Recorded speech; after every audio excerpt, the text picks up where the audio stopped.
Welcome to a special bonus episode, everyone.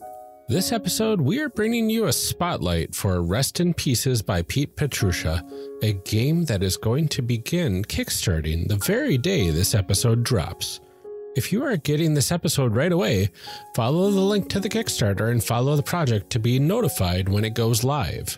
It is quite a delightful, casual RPG, so I hope you enjoy the episode, which we will get to right after these announcements. First up, some Kickstarters are wrapping up very soon. Bolt has less than a week left. If you enjoyed our last series, check that one out for sure. If you are listening to this the day it came out, the AcadeCon Kickstarter is also in its final hours. We are potentially planning 2 panels for the online convention, and we'll see how that goes. But this is your chance to easily get tickets to the event. And finally, the Campaign Skyjacks album has a little over a week left, has slashed through all of its stretch goals, and is a really cool project. So check that one out as well. In other news, I have been nominated for a couple of AudioVerse awards for my work on Aurora Borealis, which I'm very excited about. Thank you to everyone who sent in nominations for me. I am entirely grateful. But we only have one more day to nominate more folks. We'll have some links to some very handy Google document files that I put together that will help you fill out the forms without having to think too much for the other great shows on the One Shot Podcast Network. Shows that definitely need some help getting nominated still are Skyjacks Courier's Call, Campaign Skyjacks, The Broadswords, and Neo Scum. This process is a little time-consuming, but the documents help out immensely. Finally, please check out our links to the various review platforms out there and leave us a 5-star rating and review. It makes us incredibly happy to read your reviews and really does help us out a lot. And when Amelia and I can record these together, we'll be reading them right here.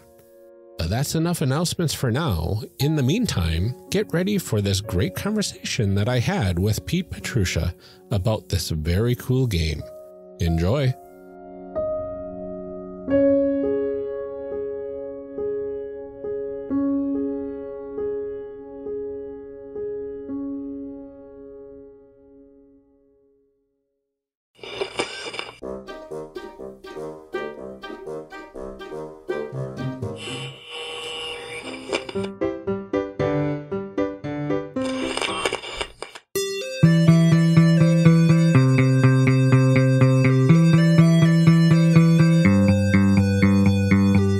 Welcome to a special bonus episode of Character Creation Spotlight, everyone.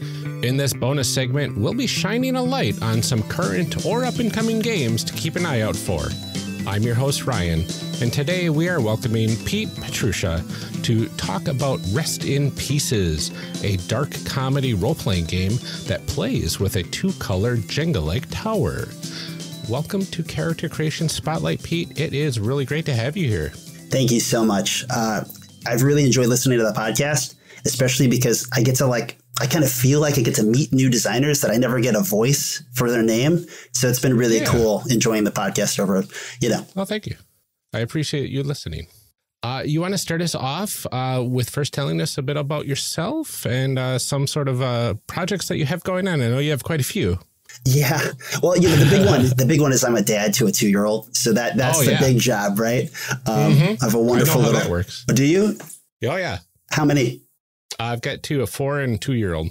Oh, yeah. So my boy just turned 2 the 7th. So 5 days ago. So you totally understand. It seems like they never stop teething. Yeah. Well, welcome to the fun times. Yeah. The last game I made, it was a lot easier, because it was before being a dad. But yeah, so I work for Social Security. I've always been really into social programs, which is an interesting leeway into game design because you kind of already think that you can make sort of infrastructure that'll help improve people's lives. Yeah. So it kind of works hand in hand with making games. I also run convention booths for the Indie Game Developer Network. We recently had the Indie Groundbreaker Award, so I've been hosting that. Nice. And, I make games, obviously. Yeah. I mean, that's why we're here, right? Yes, you may have recognized, now that I got you, because for a long time I was like, hey, I made this game called Dream Chaser. It's a really cool game. It empowers story building. And I was like, I should really reach out to Character Creation Cast sometime and be like, you got to see this, because the best part of the game is the character creation. So, afterwards we'll have to talk. Absolutely. Yeah, that's the type of stuff that we eat up like candy here. And of course, we're here today because rest in pieces. Exactly. I got a great quote just the other day, and it was, it's a little storytelling, it's a little Jenga, and it's a whole lot of attitude. Yeah. I mean, it seems apparent throughout the whole game's presentation that that's going to be the case. Yeah. I really like it. All right. Well, thank you so much for being here. And since this is an abridged version of our normal format, we're going to be sticking to the highlights of the system with a special focus on character creation. So without further ado, how about we find out what this game is all about? What's in a game? All right. Could you start off by telling us a bit about the core concept of Rest in Pieces? Definitely. So Rest in Pieces, it's inspired by shows like The Grim Adventures of Billy and Mandy. That's pretty old. So more recent stuff is kind of like the regular show, Rick and Morty. It's Always Sunny in Philadelphia. So this is a game where you play fed up deadbeat roommates that just so happen to live with the Grim Reaper. So, right, like all these shows, they share degenerate characters who are doing things that are probably ridiculous or kind of, I'll keep that word to myself. But, a lot of times it's mundane stuff that explodes in their face. And in this game, it also accentuates that cartoon like sort of ridiculousness that happens with the cartoon logic. Yeah. But I'd be remiss if I didn't mention, not only is it, it's a lighthearted game, but it tries to tackle like kind of bad days, right? Like the game feels like the characters feel like it's always raining on them, right? It's always a bad day when you're playing. And that creates like difficult friendships, just like the roommate situation is. Yeah. Right. You're stuck with each other. So you got to make it work or maybe you don't. And that's the fun in the game. Yeah. And you're stuck with death, too. Yes, yes. Death is the agent that gets thrown in there that makes sure that problems occur and they happen fast, right? That gets the game started. So we're not sitting there because, what's the weird thing is obviously it's a game about deadbeat roommates, but it's funny because most people think of them as like slackers and procrastinators. And that's not the fun part of gaming. So it's a natural tendency that like the gamers sometimes will be like, okay, well, what do we do? And you're like, well, it's kind of funny. I like as a game designer that you feel like a slacker. But as the game designer, I know that's not fun. So immediately we have this agent, right, who's like the agent of chaos, which is our insanely powerful pain in the butt, character, in this case, Death. So. Oh, that's amazing. Awesome. So it sounds like we play in kind of like a modern-ish setting, but is there any other types of like specifics to the setting that you want to go over? Sure. So the big thing with that is it always takes place in a roommate situation. So the characters are deadbeat roommates. They're stuck with a pain in the butt character. And for that, the setting is 80 to 90% of the time takes place almost solely in a pad. And by that, I mean, it comes from bachelor pad, right? But you're in a cramped studio apartment. You're in a situation, maybe like a boathouse. It's always crappy. It's always like there's no bedrooms. There's no privacy. You're on top of one another. And it creates this sort of pressure cooker where everyone's problems are on top of each other and in your face. And that's fun for this sort of like immediate role-playing game experience. Yeah, absolutely. So what sort of materials do we need to play a game of Rest in Pieces? I should have mentioned earlier, right? But the interesting mechanic thing is that it plays with a two-color block tower like Jenga. You mentioned in the header, but a lot of people look at it like it's a Jenga game. And that's by intention. It follows in suit inspirations like Dread and Star-Crossed. But so we have two colors, which is an interesting twist on the Jenga tower. You have a core deck, but it's not like playing cards. The current iteration of it is a deck of cards that has rules to like how do you play the game, how do you make a character, and then you actually use many of the cards physically to lay out in front of you as like what my character can do, what bothers them, what are their hopes and dreams. And the idea is they're all inspiration. I hope that players like me will get comfortable and they'll want to make up their own stuff. And that's totally cool. Yeah, I got the preview box that you had sent, and the tower, when you open the box, is very striking. It really does look really nice with that dual tone natural wood and black color blocks kind of crossed amongst one another. Instead of the white, right? I thought about doing like white and black, but it's overkill. Yeah, I think so. I really like the natural wood color on there. I think it kind of is like, yeah, you're playing with Jenga blocks, but it's different because you got the black stuff in there as well. Which when you bring up, cool. You know, I one of the things that's very interesting about it is I think in some ways it expands the audience of a role-playing game because of it has that tactile nature. That sensory nature. Now, it's not everyone's cup of tea, right? Some people specifically are, you know, a lot has changed, right? People used to be a lot more diehard about only dice with the role-playing games. Yes. But we've seen a lot of expansion, maybe due to Kickstarter, but also just the growing audience that's really expanded interest. And, you know, this game, one of the big inspirations of it was selling games at PAX Unplugged for the Indie Game Developer Network and realizing how many people were coming up. And this was a couple years back, so they're more educated now as a general consumer base. But, you know, they were like, oh, these are games? Because they came to our booth and they just saw books. And boxes mean games and books mean I got to read. Yeah, exactly. So one of the conceptual things of this game was if I want to give you a card deck and a Jenga tower and say, go play. And I think psychologically players are like, oh, wow, we can play this right now. And I'm like, yes, you can. Like you can read it on 10 cards and then get started. Yeah. So hopefully you will be playing in the hallway at PAX Unplugged in 10 minutes from now if you want to with your friends. That's a really interesting observation because when I was at Gen Con, I saw people all over the place playing things like For the Queen. Yeah. And Illimat was kind of all over as well this last Gen Con. And it was really interesting because those are all games that are just like cards and maybe a playmat and stuff like that. But with like For the Queen, you've got an amazing amount of storytelling possibilities there. Certainly. And the trend towards being able to play a role-playing game without needing a book is really interesting. Yeah, we just want, you know, I mean, obviously, it's funny because Kickstarter now, we're starting to see the wave come in. Like I just saw Atma that's available, and that's another, you know, like small box, 2-player. I don't think that's 2-player, small box, but role-playing game. It's all cards. Fiascos just went to cards. Zombie World got 4 nods at the Ennies this year, and their card-based Apocalypse World, you know, like. Oh, wow. So it's definitely a trend that in some ways, I'm like, I wish the game would have happened sooner because I've been working on it for a few years.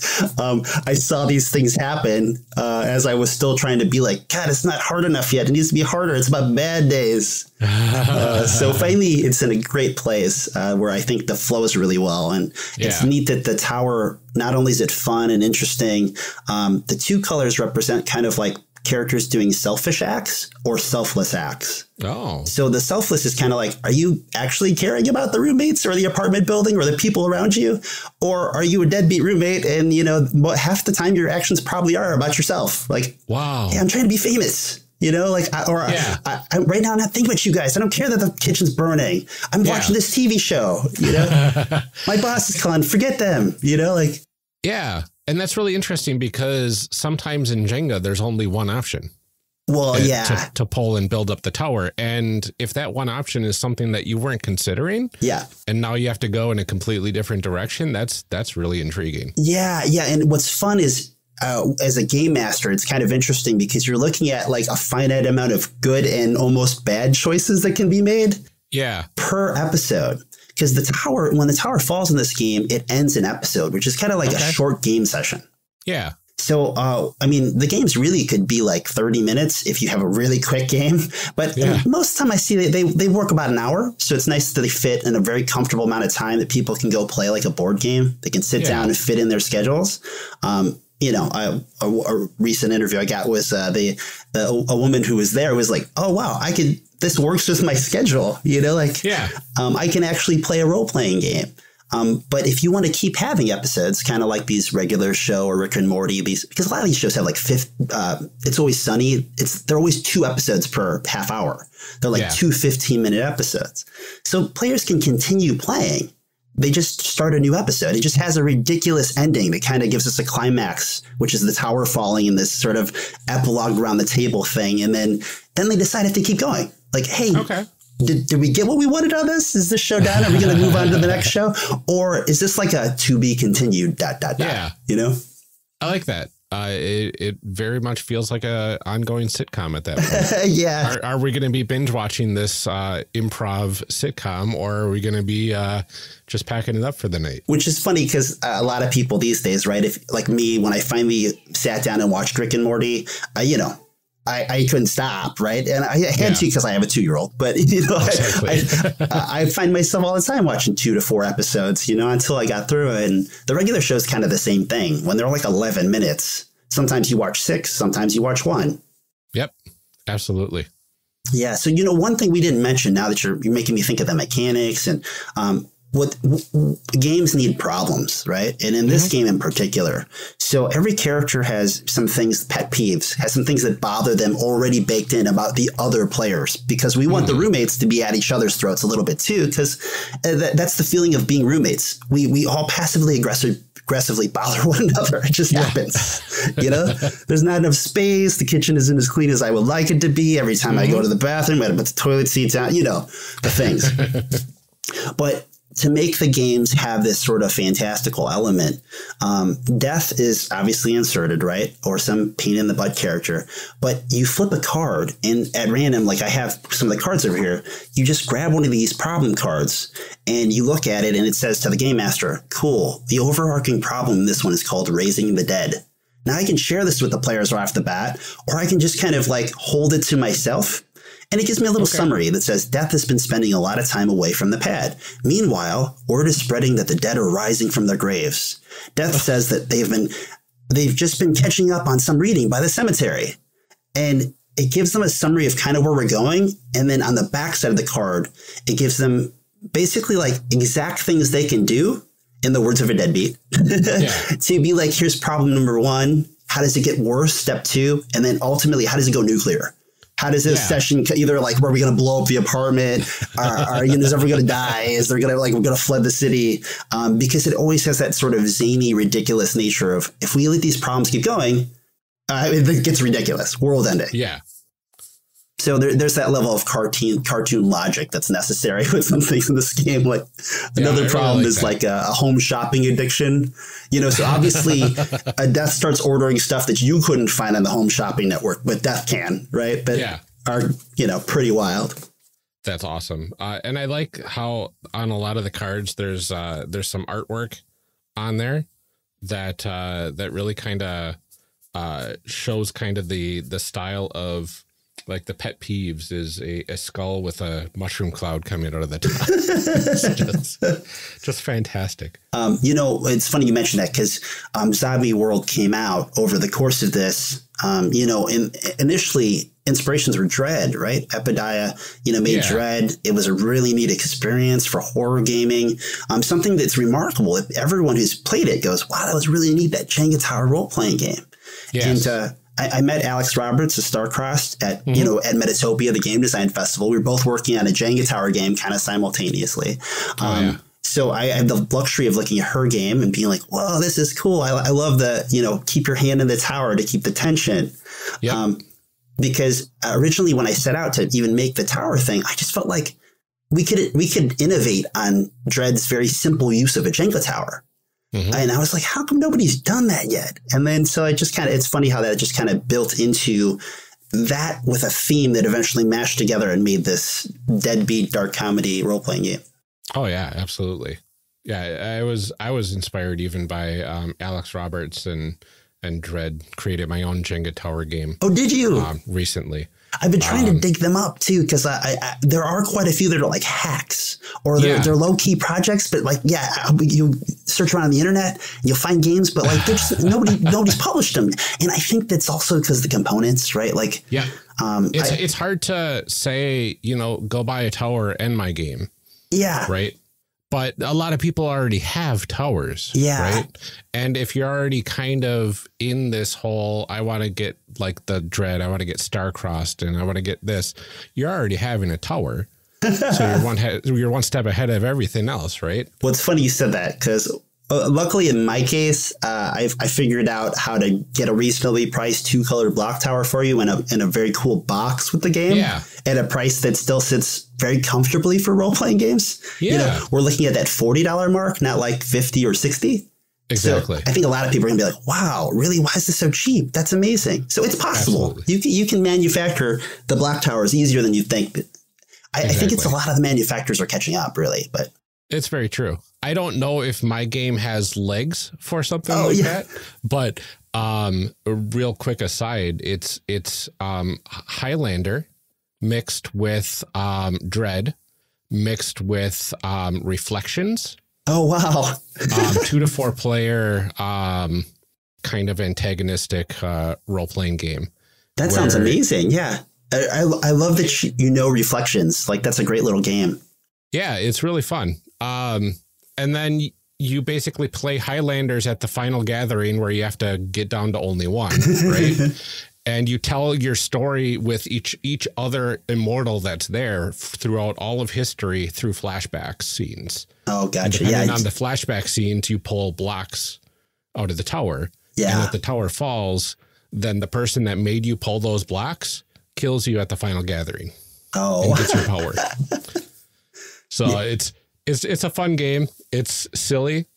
But I love too that like it's got to be called like Only One or something, you know, like it's a really presumptuous title. It's Our Final Gathering, the Dreaded Reflections of the Immortal Soul. Well, that's good. It's got a very like a novel worthy title then. Yeah, it was fun. I play tested it once and it was really a blast. But yeah, if you're interested, I can send you a link. Oh, of course. Yeah, I'd love to see that. The game designer in me loves to see games because, one, the ideas, but honestly, the reason I make games is because I love games, right? I love role-playing games. Oh, absolutely. Even my journey as a game designer started because I wanted to give back, right? I wanted to make the role-playing game space better than what I received, which was great. But it's that you love something so much, you want to see if you can add something to it. Exactly. I share the exact same sentiment. I realized as we've talked that I think you mentioned the art, and I was going to mention Zombie World came out over the course of the period, and luckily I was able to borrow some of their people because I have a pretty good tie-in with Magpie Games.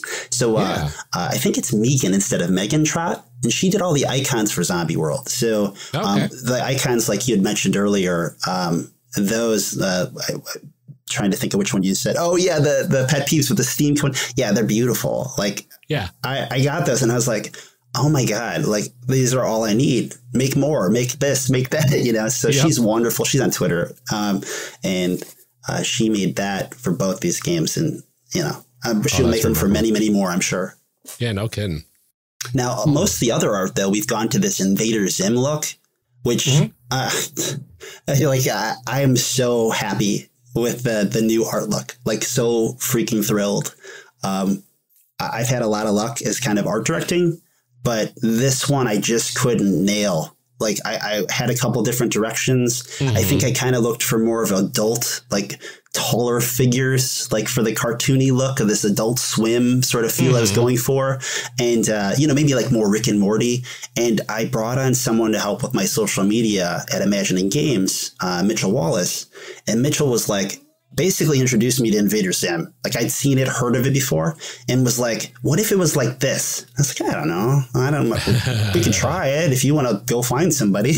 And then so after so much time working at it, he found an artist and I was like blown away. And it's been the greatest thing. And we're running through. And right now, obviously the Kickstarter will help us raise more funds to get even more art. But Deborah Campos, she's doing it. She's at actually Argentina, and it's stunning.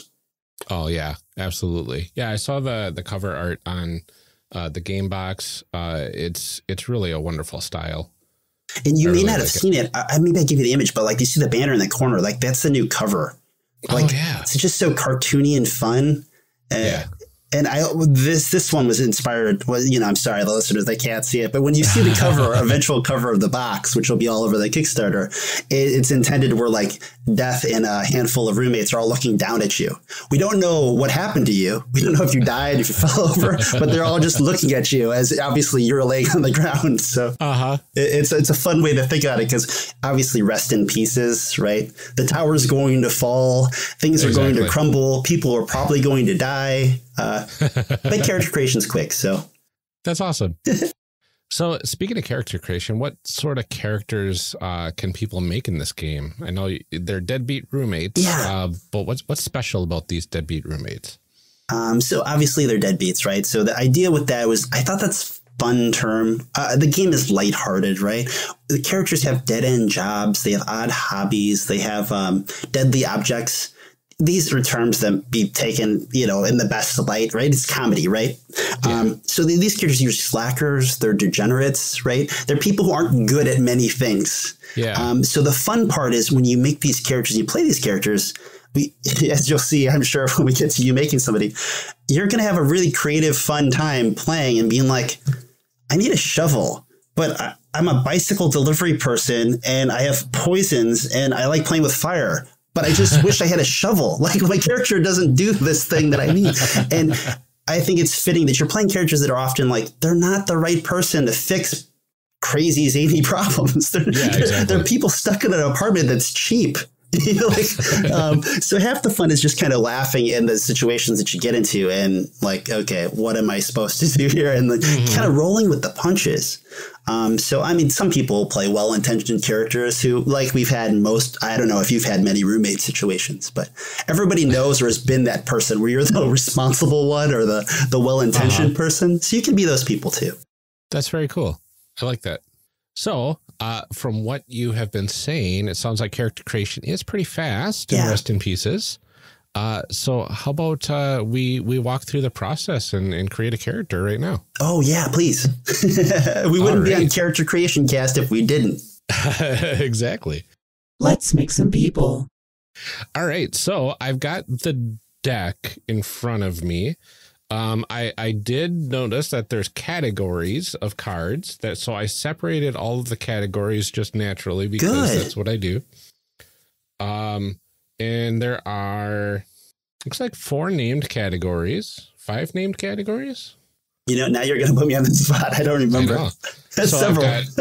I've got odd hobbies, dead end jobs, deadly objects, pet peeves, and pipe dreams. Yeah. Yeah, I'm like, okay, there are middle finger cards, but we don't need those for character creation. The rule cards, we don't. Yeah. The person who walks you through, the GM needs the rule cards, right? And there's also player reference cards, which you won't need unless we were playing, right? But they give you this thing called a warm body, which is just another strategy card that reminds you that, hey, even if you don't have a card to use, don't forget you are still a warm body, and that's got to amount to something.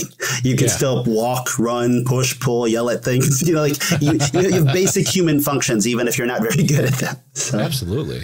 Yeah. So with the cards in front of you, you're going to want to draw a pipe dream card. So this one, we usually say draw the card because it's more fun to just see what it is that this character is actually hoping will happen to them one day. These are probably novel things. If you'd share it, that's probably great for the listeners. Absolutely. So I'm shuffling the deck right now, and I pulled BFF. Say best friends ever.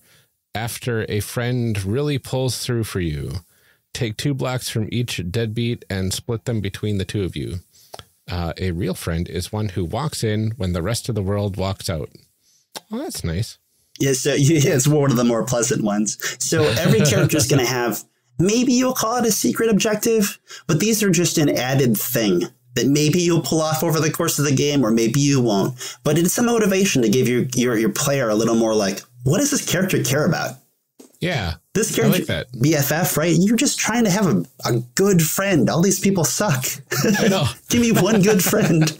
I can see how that would be annoying with the wrong person.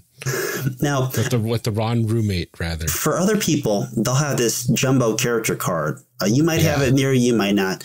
And all it really does is it kind of sits in front of you like a character, like a playmat is what I was looking for.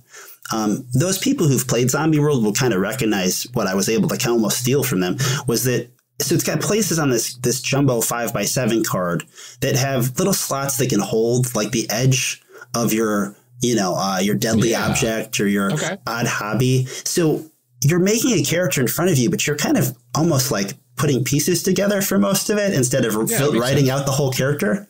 Okay. I like this. Right. You're just matching the icons as you're going to put these other ones. So you picked a pipe dream. You're going to want to choose one of each of those strategy cards, the odd hobby, dead end job, and deadly object. So those you can shuffle through, look at them. I am currently reorganizing my recording space so I can do that. All right. So I've got dead end jobs because that was the one that I had in my hand. And I am just going to go full random with these. I was going to say probably half of the players like doing that even more, right? Yeah. Well, it's interesting because you have no idea what you're going to get. And as a first-time player creating a character for this, I don't even know what the options are. Yeah, sure. All right. So I chose Pet Store Associate. Awesome.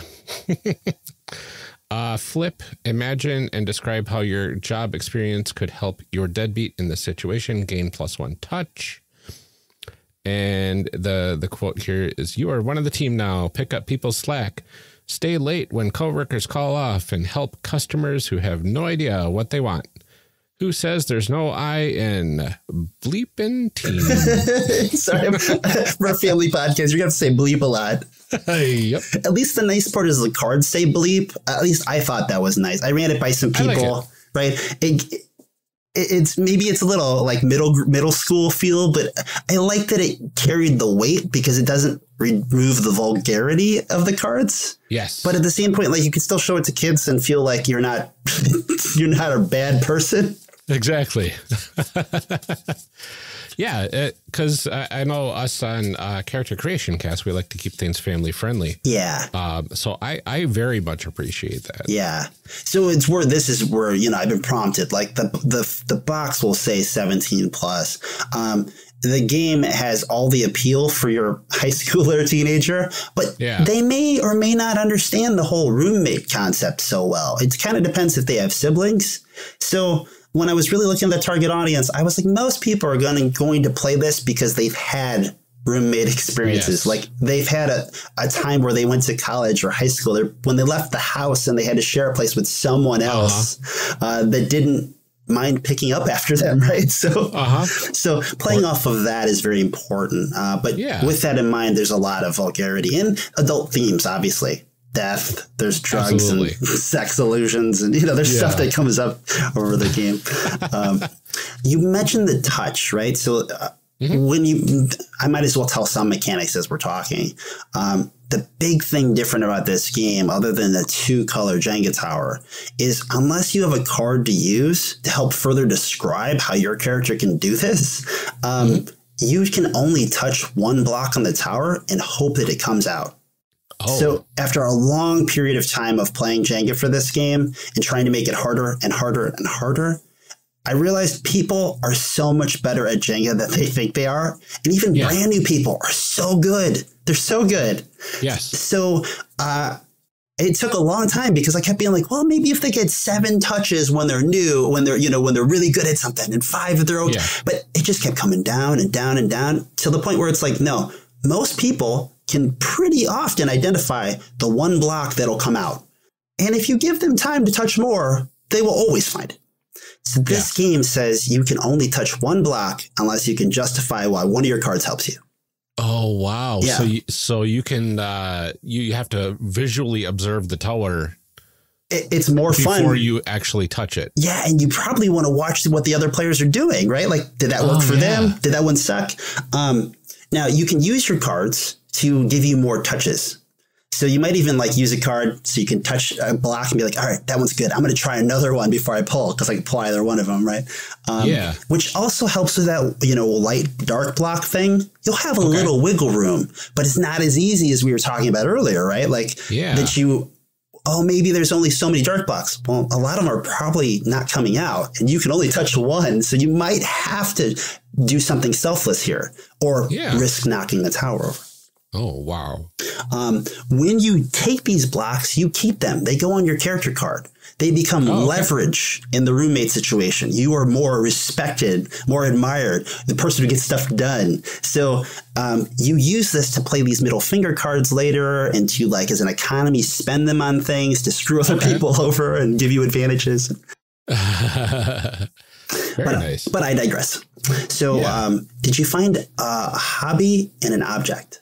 All right. So I've got a deadly object here. I chose nails. Great. So flip, imagine, and describe how this wonderful object could help your deadbeat in the situation. Gain +1 touch. And it's these sharp little F's. We'll say fingers are as nasty in a board as they are on a staircase. Oh, I would never do that on purpose.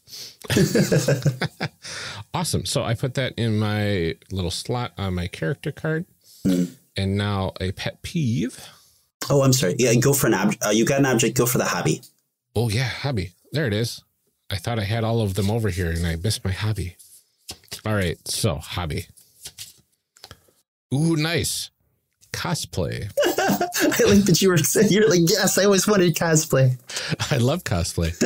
All right. Flip, imagine, and describe how your hobby experience could help your deadbeat in this situation. Gain +1 touch. If I look the part, maybe I could play the part. I like it. As you're noticing at this point, right? All three of those work the same way. So the fiction of the card is just a concept. Cool. You deliver stuff on a bicycle. You're a street canvasser. You're a gas station attendant. It's about, okay, well, that's what my character does as a job. So helping the player get into character is them thinking, well, what would that person know about stuff? What would they be able to do? What might they have at their house, or what did they go grab from their job? When we're thinking about, like you had mentioned, nails, right? Yeah. So it's a matter of, like, they can make a nail gun. They could be like, oh, I took the nails out of that board earlier, and that's why you fell through the stairs. It gives them a lot of narrative ability and sort of. Okay. So not just fingernails. Right. Yeah. Oh, I didn't even think about that. Fingernails. Yeah. So you'll notice that a lot of those descriptions are similar for the same reason. They just play the same. Yeah. Part of the reason for that, too, is, like any good roommate, you can borrow other people's strategy cards like that. So if you're paying attention as we play and you're like, man, so-and-so has an extension ladder, and I'd be really nice if I had it. If they haven't basically flipped their card over so that it's used, you can borrow their card and use it for them, which just means they have less options later when they want to do stuff. Just like a good roommate, like, oh, I have an extension. Oh, what? Where's my extension ladder? Or the megaphone or whatever it is. Yeah, absolutely. Yeah. So it kind of adds to it. You don't have to worry about the exact mechanic of every card. They're not unique. Okay. That's pretty cool. At least with those. So yeah, I like that. Pet peeves, you're going to draw two. Because again, this one, I'm not so interested necessarily in what pet peeves you would choose to bother you. Because I think, right, like, you probably don't know what irks you as a character, right? So you draw two of these, and they actually go on the left and the right side of your character card, because you're playing them technically on the player to your left and the player to your right. Oh, this is what bothers you about that player's deadbeat. I like that. Okay, so player on the left. Do they have to? Let's see here. Imagine to describe how your deadbeat's frustration ruins another deadbeat's action. Okay, steal a block and pull from them. Wait, who the heck is outside? Your mom is coming along. Don't they ever sleep? What was the one called? What was the card called? Do they have to? Oh, yeah. Okay. Yeah. And obviously, right. Like the person who always has someone that comes along, like they're always with someone else. And it's usually like mom's a good example, right? Yeah. Like, dude, is your mom always around? Do you always spend time with your boss? Like, why is your boss always here?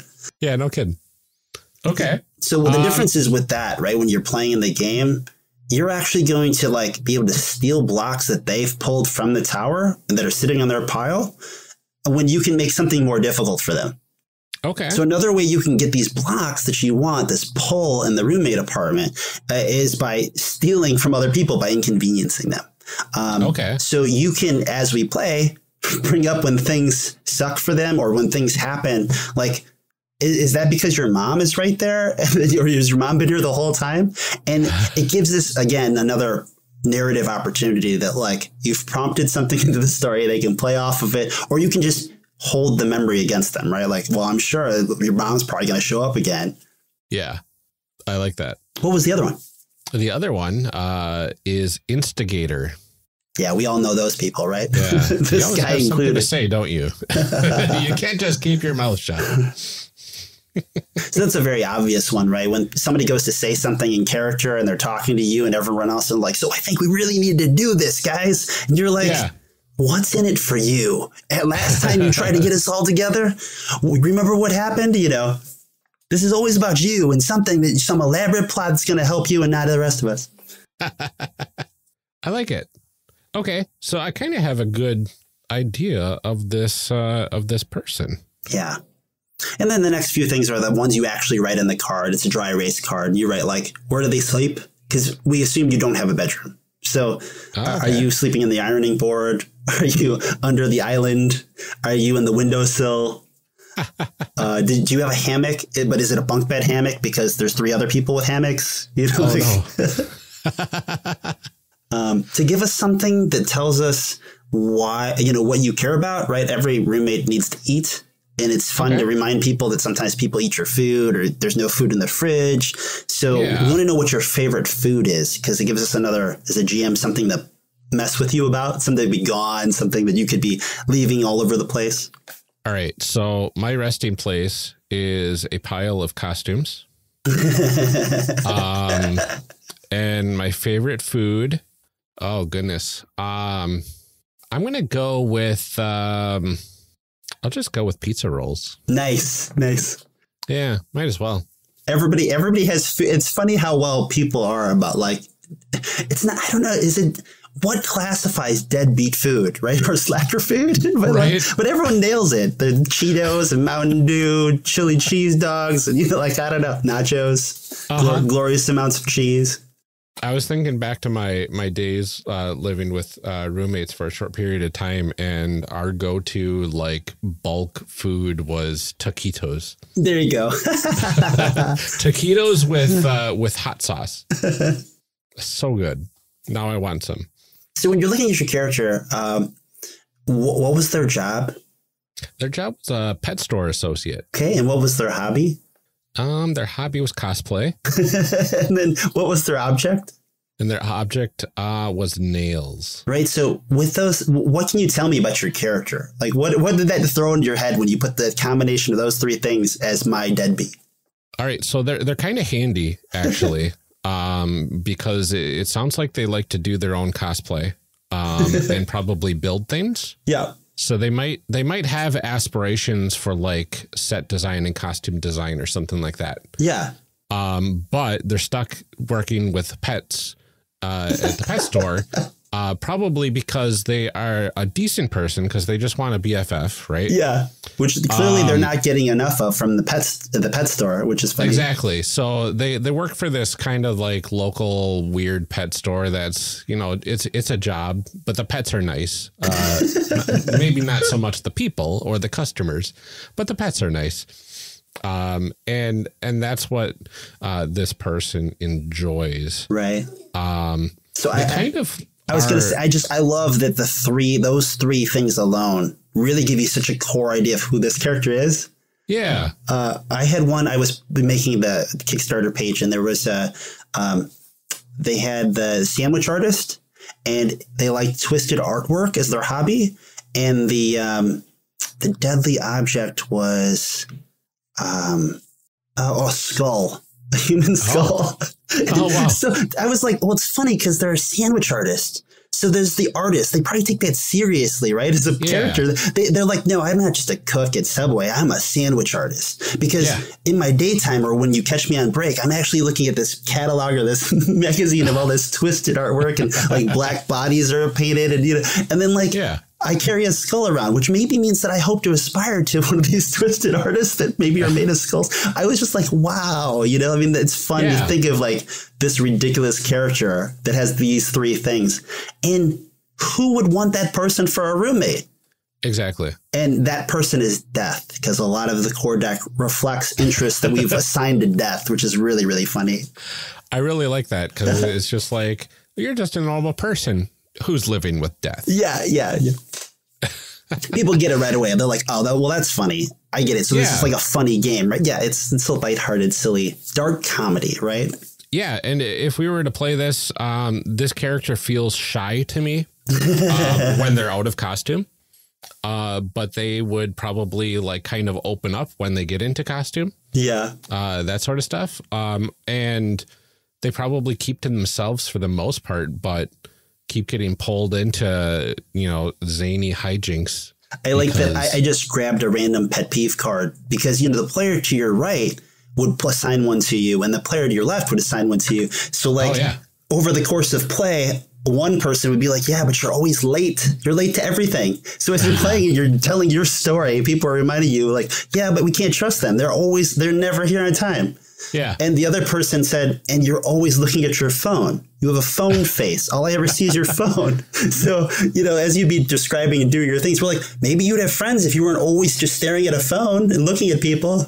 This makes a lot of sense. They are kind of obsessed about their cosplay social media presence, living vicariously through the internet, and kind of shuts down a bit in person.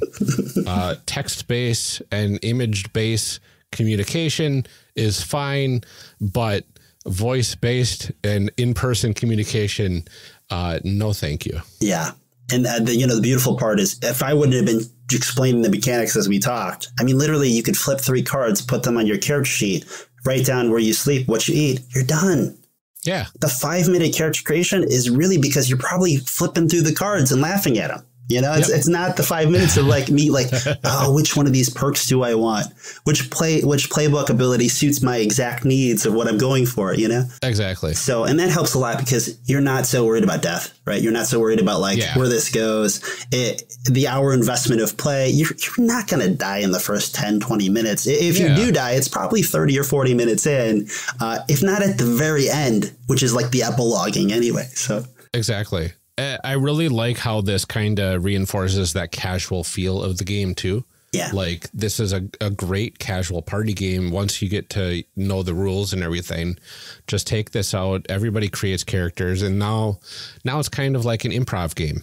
Yeah. At the same time, which for people that aren't familiar with playing RPGs, it feels like it would be an amazing gateway to get into that.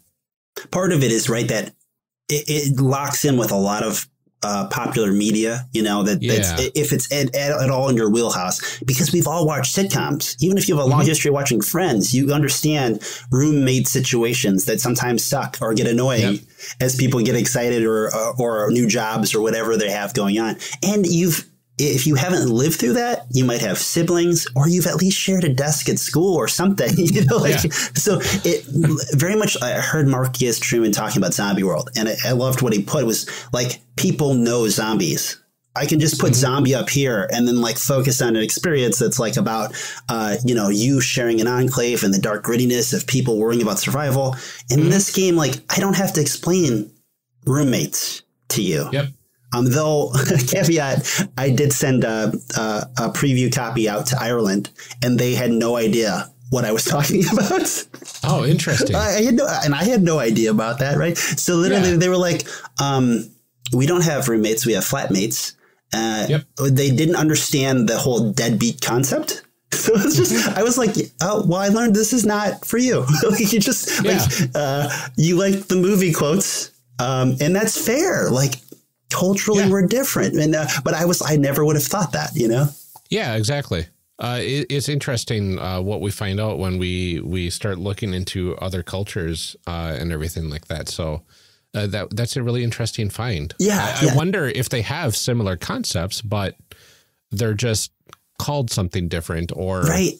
Or is it like culturally? Like, I wonder, I haven't heard back, but, you know, like, I'm really curious to hear what, like, we hear about from cultures, like in like Asian cultures. Like, I'm South Korean, but I would love to hear what, like, the Japanese players would say in particular. But obviously South Koreans are more similar as well when it comes to, like, culture. You know, the very, every word that we say in Korean ends with not male or female sort of like terminology. It ends with age. So the endings we put on words are based on if you're older than me or younger than me, because I give you more respect when you're older. So that whole culture that we know we call in the US is like elderly focused, right? Like we take care of our elders. It's baked in their language. Yeah. Every room they walk into, they figure out immediately who deserves respect or who's older than me. And they always know, they have to remember that because that's more important than male, female in their language. So absolutely. Anyway, side note. Well, this is really cool. I don't have a name for this person. Gosh. Okay. You did touch on one thing. What I really hope is that there's some backer levels that'll come in where players can suggest names. Ooh. And they'll be listed right in the card decks.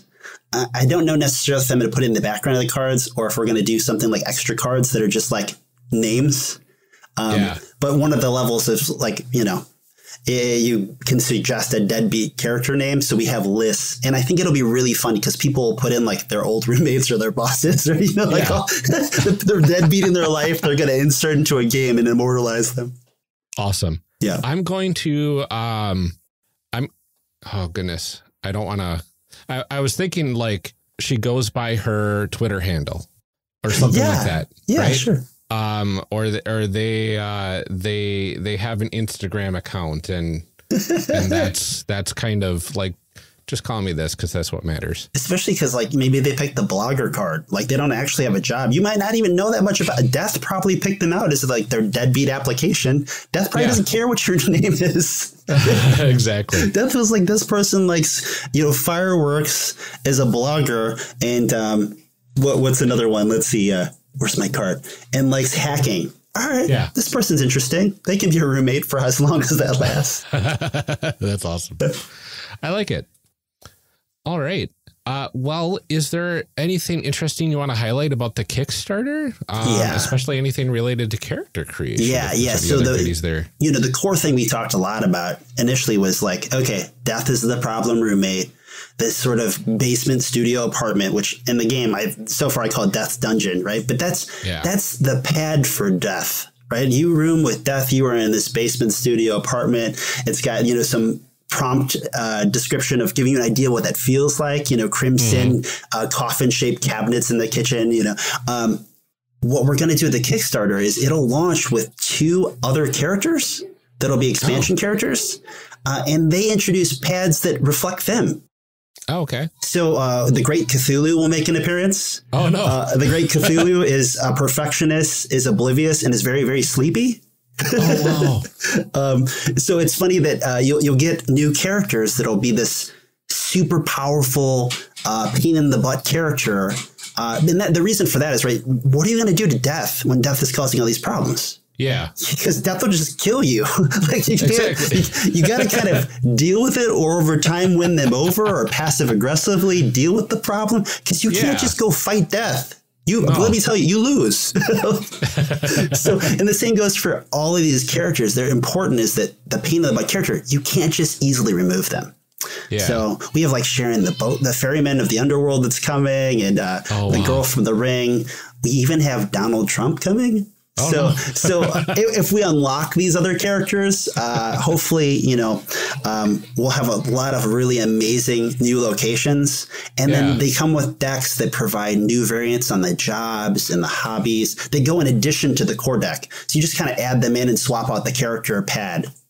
Oh, wow. So it's neat because like the Cthulhu one, for example, will take you back to more of like the 1920s, like more of the the jobs get fun, right? Because they're ridiculous, because they're so old school and, you know, antiquated. Oh, yeah. So that also plays with the setting. So character related, character creation related, cool thing to look forward to is, you know, these packs. Really, they're going to be great. Oh, that's really cool. I like that so much. Other things I should mention, there will be a stuffed Death plushie. And I don't know, once you see the Invader Zim art of death, I don't know how you're really going to say no to it, because it's going to be so cool. So, yeah. This is very neat. I really have enjoyed this. Good. Yeah. And I mean, hopefully, I hope what I'm trying to say is that I think it almost couldn't come out at a better time. Like COVID has really made so many things so hard and made things real easy to be negative, especially in political season, right? But like, this game is going to make people laugh, and it's going to make people smile, and maybe could be an escape. So hopefully the Kickstarter will capture that. And I hope that we can put some smiles on faces and make some people laugh, because I think it'll be just a fun thing to have infused into the current times. So yeah, absolutely. Yeah. And I know Kickstarters take a little while to fulfill for everything. So hopefully once this starts fulfilling, everything will settle down. Yeah. And people can actually get together and play some cool Jenga-like based RPGs together. I think that would be really fun. The plan is June. You'll have it in June. And if my track record shows you, you'll have it in May. So far I deliver Kickstarters early. So yeah, I think that's a good time frame. Yeah. Very cool. All right. Well, Pete, thanks so much for joining us to talk about Rest in Pieces. It's been a total pleasure. Thank you. Thank you for letting me geek out on the air. I will never not let that happen. Awesome. Can you remind everyone where they can find you online? Yeah.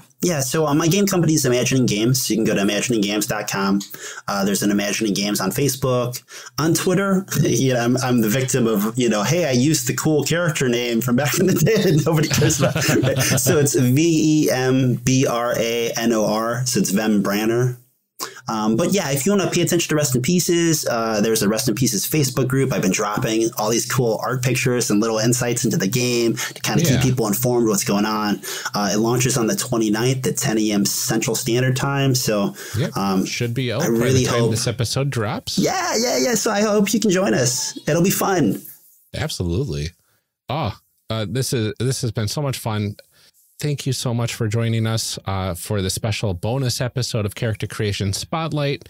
And thanks to everyone for tuning in. Don't forget to check out the Rest in Pieces Kickstarter, which is going on right now. And we will be back at our regular time next week. We'll see you then. Bye-bye.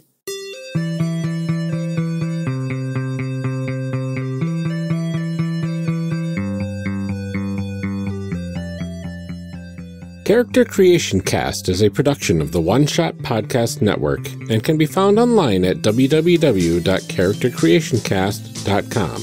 Head to the website to get more information on our hosts, this show, and even our press kit. Character Creation Cast can also be found on Twitter at CreationCast or on our Discord server at discord.charactercreationcast.com. I'm one of your hosts, Ryan Bolter, and I can be found on Twitter at Lord Neptune or online at lordneptune.com. Our other host, Amelia Antrim, can be found on Twitter at Ginger Reckoning. Music for this episode is used with a Creative Commons license or with permission from the podcast they originated from. Further information can be found within the show notes. Our main theme music is Hero Remix by Steve Combs and is used with a Creative Commons license. This podcast is owned by us under Creative Commons. This episode was edited by Ryan Bolter. Further information for the game systems used and today's guests can be found in the show notes. If you'd like to leave us a rating or review, we have links to various review platforms out there, including Apple Podcasts, in our show notes.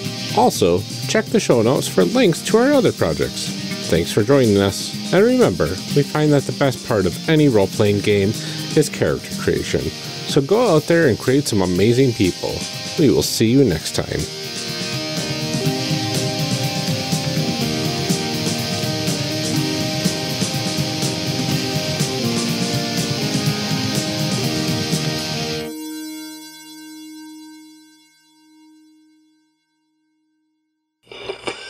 Now we gotta read some show blurbs. Show blurbs. Show blurbs.